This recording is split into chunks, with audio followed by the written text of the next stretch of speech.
On this episode of Travelogue, we're going to try and avoid altitude sickness as we continue to make our way from Yunnan to Tibet on the fabled Tea and Horse Trail.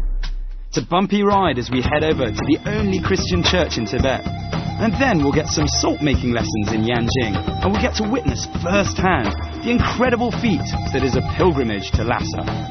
There'll also be a chance to get our feet wet as we head over to Ranwu Lake. Enjoy!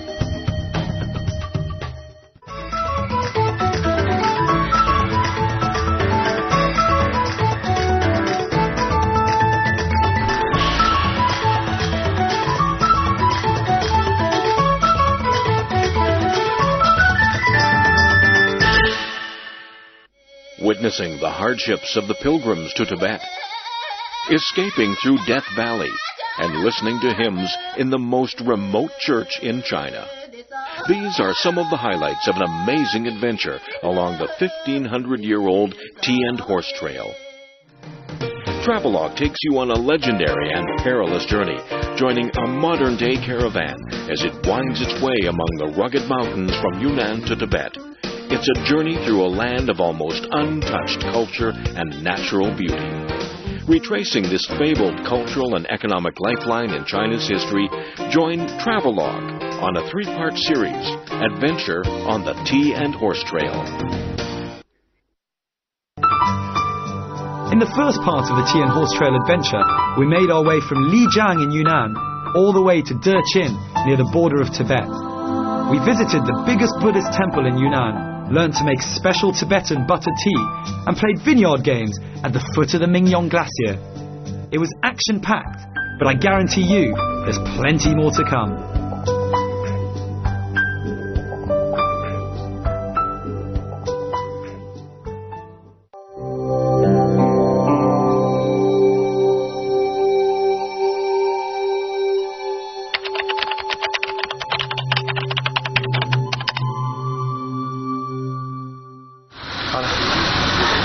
Welcome to a Travelogue special. It's our third day of the Chama Gudao trail that we're taking, and we've had to get up very, very early. It's actually now about 6:30, but we had to be up at 5:30 to ensure that we've got enough time to pack all of our stuff and have some breakfast. We're going to be driving for most of today, probably about over 300 kilometers towards the salt wells known as Yanjing, where I'll finally get to see what red salt and white salt, well, I've seen white salt before, but red salt really looks like. And then on towards Tibet. Very exciting.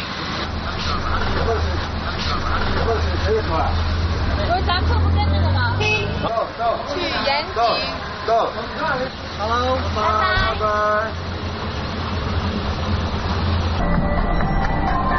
We're slowly making our way through treacherous terrain into Tibet. We're driving alongside the Lansang River, whose tributaries affect the lives of over 60 million people in various ways, including food, water, and transport. Sometimes you need to pay a price to see places of such beauty, and our cross to bear is the road. It really reinforces how far I feel from the modern world. Now this is a real adventure. We've been on the road for about 3 hours now, and in all honesty, it's probably been the bumpiest ride I've ever been on. There aren't any built roads yet, and what they're trying to do, as you can come see, is they're just concentrating on clearing the rocks. As you can see, that's why we've had to take a quick toilet stop so that we have a chance to actually get rid of the rocks and then drive on. We come across a group of men carving rock out of the side of a mountain. They're building a road further up the trail. Price for this? Around 2 million RMB per kilometre. To call this a dirt road is an understatement. Still, this hardly comes as a surprise, considering it's a relatively underdeveloped part of the country. The route often finds itself victim to falling rocks and landslides. Actually, our trip to Yanjing is almost cancelled due to a landslide shutting off our path. Luckily, the good weather saves us. You have to be prepared to clear the debris off the road if you want to continue. I guess it's what generations of the Magwoto had to do.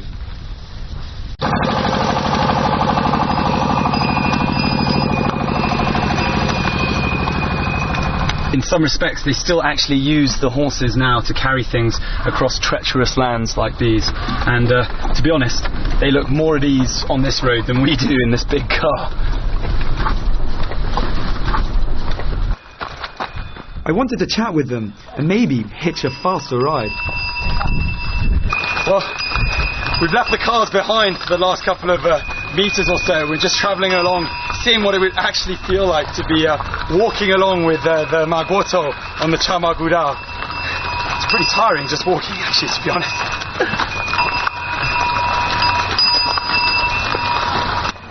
Tradition and modernity, cars and horses travelling at the same pace on the Tea and Horse Trail.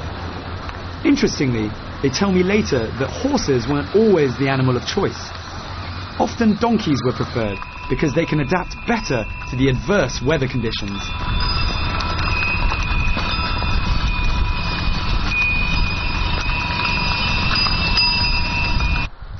Now here's an uncommon sight, a Christian church in a Tibetan architectural style. I'm actually extremely excited about this part of the journey. I've arrived at the only Christian church in the whole of Tibet, and it was established here 150 years ago by a French missionary.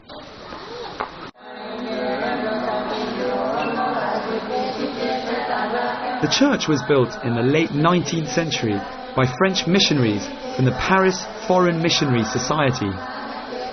The priest in residence at the church tells me that there are about 800 Christians in that area, and that they all get along very well with their Buddhist neighbours. Interreligious marriages are quite common here, and people often keep to their own faith, following one's matrimonial union. The whole group is fascinated by the church, but especially with the people singing inside. What I find fascinating is that the hymns are sung in Tibetan. Whilst most of the others are busy taking pictures, I sit back and enjoy the hymns. As for the hymn books, they are over 100 years old. I also come across a Tibetan Bible, which I'm told was first printed in 1948. When I think about it, it's quite remarkable to find what is the most widely read book in Western countries here in remotest Tibet.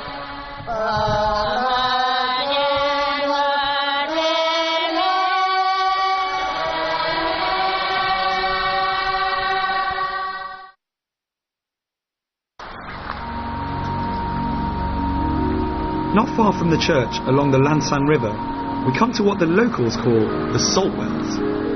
Yanjing, which literally means salt well, has made its name by producing salt for the past 1500 years.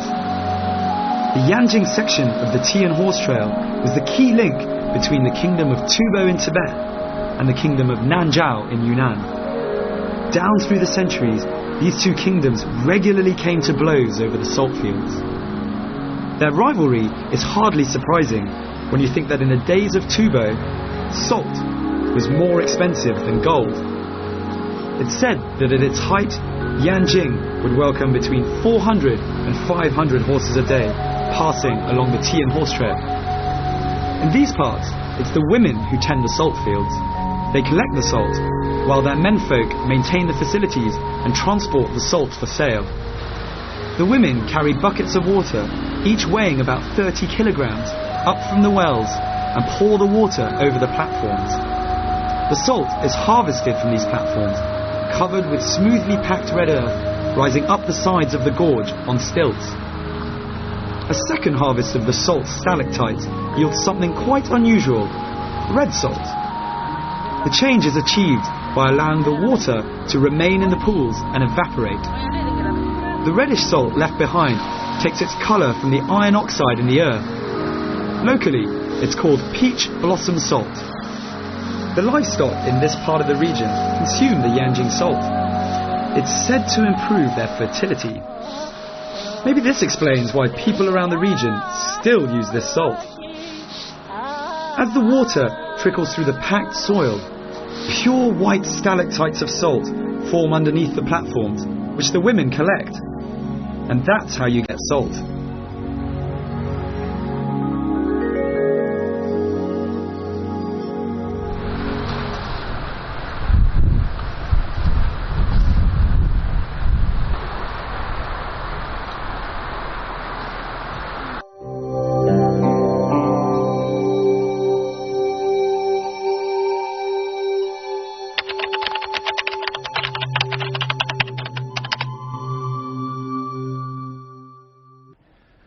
Well, it's day 4 of our wonderful adventure. We arrived very late last night into Mangkang, our first stop in Tibet, so I haven't actually had a real chance to look around, but I'm going to try and do some of that now. We're here in an important Tibetan monastery called Ve Se, and I'm just going to go in and have a look.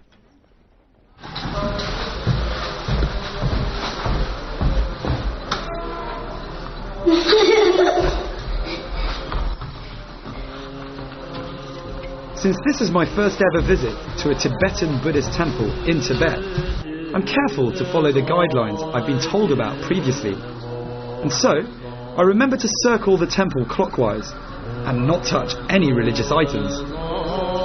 Ve Se Temple belongs to the Golug sect of Tibetan Buddhism, which is also known as the Yellow Sect. It's so called because its adherents wore yellow hats when the sect was formed in 1409. The Yellow Sect prohibits its monks from marrying and having children. The temple, as well as being home to 60 monks, holds regular rituals as well as an annual butter lamp exhibition. It's quite startling to see the number of people who come here to pray.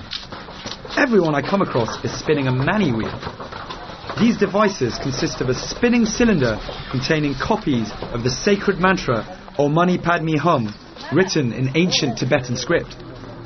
The belief is that repeating this mantra accumulates merit. Having owned its own caravan, the monastery played a major role on this part of the tea and horse trail.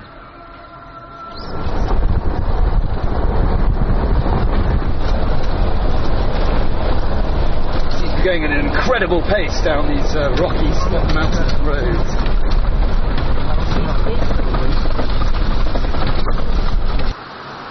Smoother sailing than yesterday, but the visibility is still very poor due to the density of the dust being thrown up as we drive.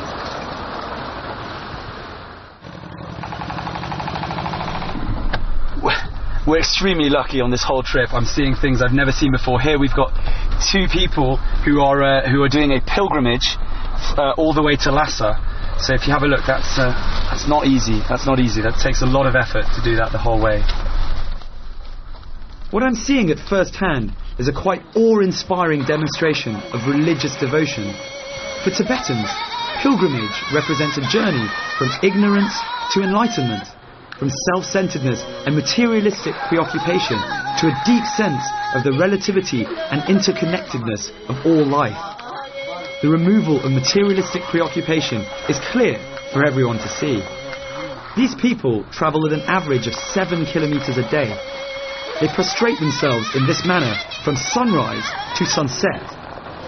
Accompanied by a small trailer of supplies, their pilgrimage will end at the same destination as ours, Lhasa. We'll be there in 4 days, but it'll take them another 9 months.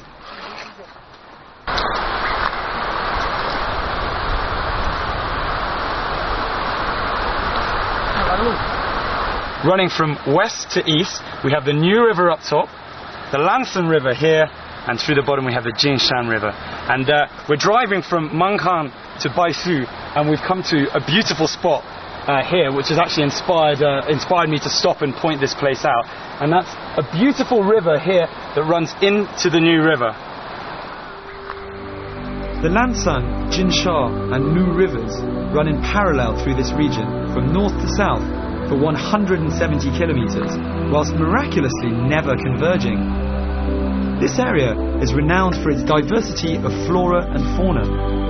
34 endangered species of plant life here are under state protection.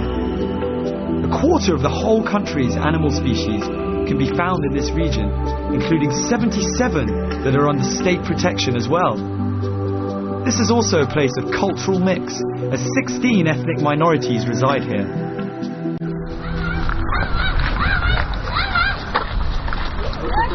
你们好。到拉萨去吗？到拉萨，对，我们从香格里拉到拉萨。香格里拉。对，用那个茶马古道。这个以前是不是这边出美女啊？是不是以前？以前有，以前不今天。以前有美女吗？不知道，你不知道啊？So I've arrived in Chiento, where we were told It's renowned for its beautiful girls. However, I've spoken with some of the locals, and they said they haven't heard of any beautiful girls here, and that it probably was back in the day there were beautiful girls. So I've gone for a walk around myself, and all I could really find was a couple of children and just one little girl. So maybe they knew I was coming, and they all decided to stay indoors tonight. Presumably, since this is the first stop after the long and treacherous journey across the Bangda grasslands, it's no surprise that the men of the caravan would have found the female company so beautiful.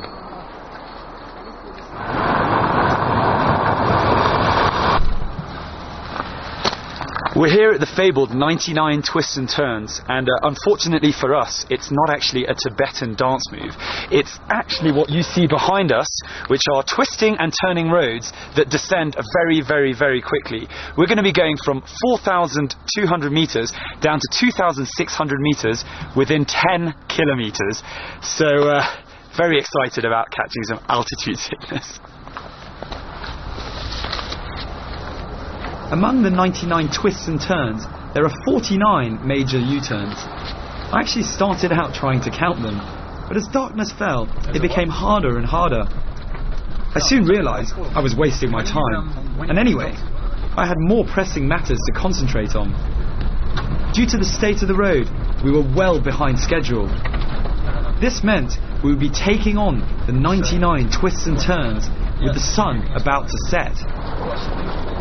Everyone in the convoy was desperate to finish the descent before nightfall. So we're about halfway down the 99 twists and turns, and haven't suffered any sickness yet, so I'm quite happy. But we have been in the car for about 10 hours, and it's been something. Now I'm trying to imagine actually being a Magwoto along the Chamagudao, and I'm amazed because even in the safety of this 4x4 car, I actually feel quite scared. It's extremely steep. I mean, we're going down, extremely steep gradient, and I can't imagine that if it was raining or snowing, how these people would actually deal with this entire place. I mean, amazing. It took us 3 hours to complete this part of the trip. The last 30 minutes were by far the most hair-raising as we descended in absolute darkness with steep cliffs on one side, ready to welcome us if we came off the track. You're not asleep yet.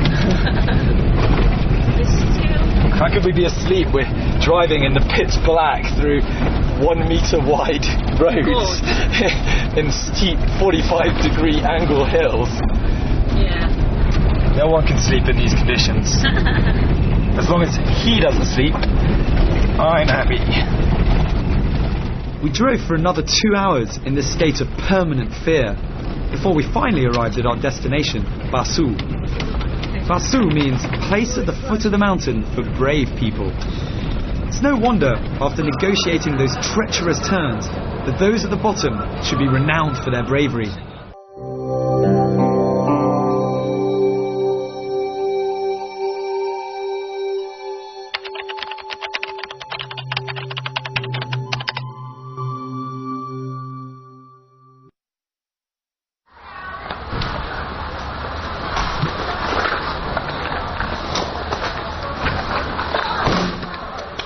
Fifth day.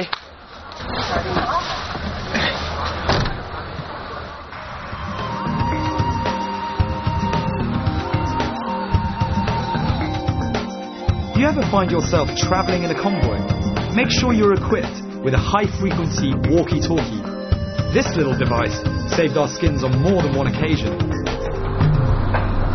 Billy, what are you excited about today?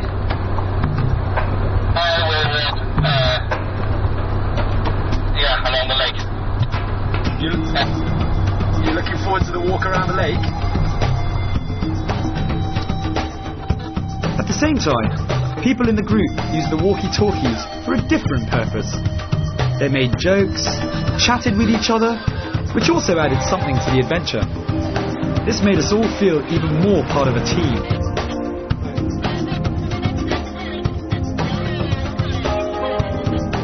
We don't use air conditioning in the cars, and due to the dust, the windows are firmly shut. With the temperatures higher than normal, we're travelling in a sauna on wheels, fully clothed.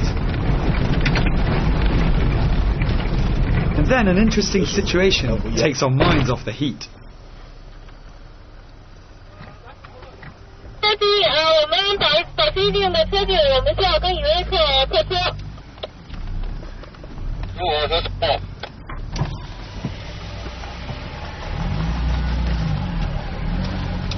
后车注意，现在在跟旅客客车后车站正在探险。你怎么没有这么近？听你说非常的清楚。客车能注意保持距离，我们要跟大车旅客的客车。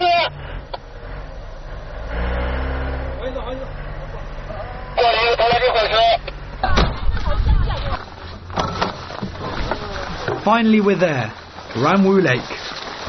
Now it's time for our second major activity. After the debauchery of the wine tasting, some good old-fashioned walking is just the tonic we need. Since the group is made up of people from all walks of life, with ages ranging from 20 all the way up to 60, the organisers are very careful to advise us all on how to exercise at this altitude.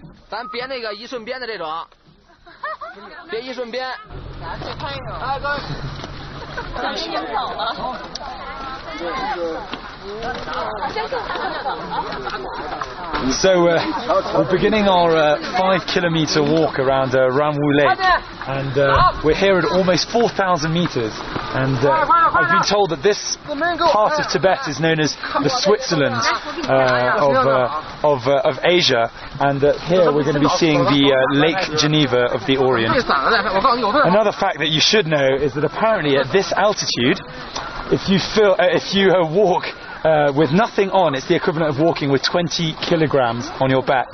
So I've decided to bring a bit of extra and use these. Let's see how it goes. I don't think I need to use these yet.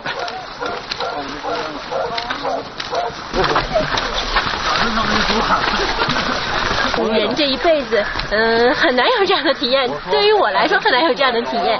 哎，在这儿行走是一种时尚，爽啊，爽啊！ We set off around the famous and vast Ramwu Lake, which sits at 3,800 meters above sea level. It's surrounded by glaciers and snow-capped mountains, and thawing snow forms the body of the lake. Intriguingly, the water is supposed to change colour in different seasons, from aquamarine to turquoise.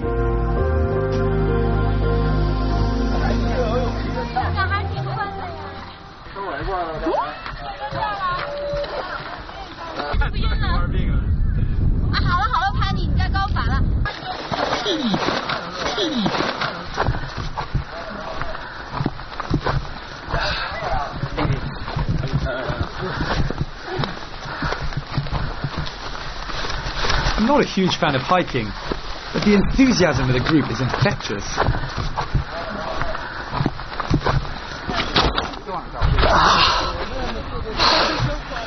A much-deserved rest. For once, I'm not the only one goofing around, as everyone is having a great time taking photos and enjoying another of Mother Nature's gifts. My shoes, and my socks, and my feet at the same time.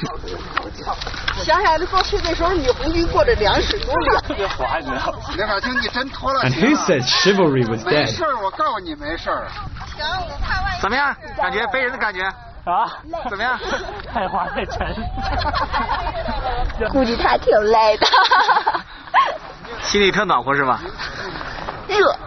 就是傻。就这样，就这样。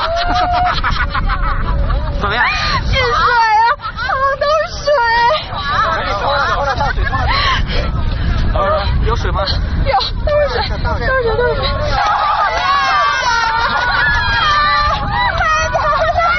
加油！加油！厉害，厉害，厉害！扶一把阿姨，阿姨快扶一下阿姨。啊，没事没事。慢点慢点。哎呦，您这是？呵。好了。这鞋怎么样过的？没事，挺好挺好挺好。累不累？挺好，不累不累。不累哈，真勇敢。值不值啊？还有一双鞋，没事，值。我回去车上赶紧换鞋。啊，加西德勒，加西德勒，加西德勒，加西德勒。Tired. The Palong Zambu Gorge is world famous and one of the deepest canyons on Earth. It's also one of China's 3 major areas of virgin forest. It's made up of numerous rocky slopes, some of them as steep as anything I've ever seen before. It's a fine place to enjoy some rock throwing into the Palong Zambu River below, especially when you think that the average depth is almost double that of the Grand Canyon in Colorado. This impressive sight is a perfect place to end the day and our episode.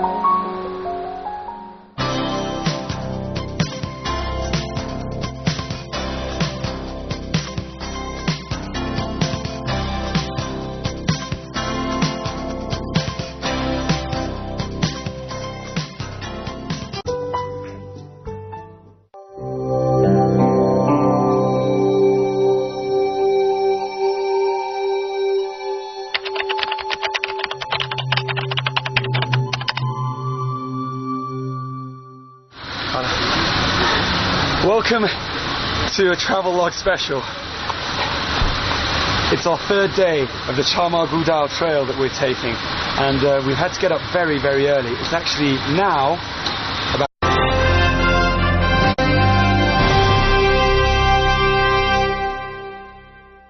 On this episode of Travelogue, we're going to try and avoid altitude sickness as we continue to make our way from Yunnan to Tibet on the fabled Tea and Horse Trail. It's a bumpy ride as we head over to the only Christian church in Tibet. And then we'll get some salt-making lessons in Yanjing, and we'll get to witness firsthand the incredible feat that is a pilgrimage to Lhasa. There'll also be a chance to get our feet wet as we head over to... on the Tea and Horse Trail. In the first part of the Tea and Horse Trail adventure, we made our way from Lijiang in Yunnan all the way to Dechin near the border of Tibet. We visited the biggest Buddhist temple in Yunnan, learned to make special Tibetan butter tea, and played vineyard games at the foot of the Mingyong Glacier. It was action-packed, but I guarantee you there's plenty more to come.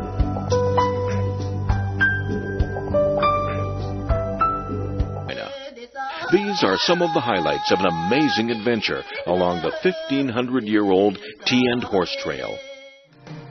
Travelogue takes you on a legendary and perilous journey, joining a modern-day caravan as it winds its way among the rugged mountains from Yunnan to Tibet. It's a journey through a land of almost untouched culture and natural beauty. Retracing this fabled cultural and economic lifeline in China's history, join Travelogue on a 3-part series, Adventure and Wu Lake. Enjoy!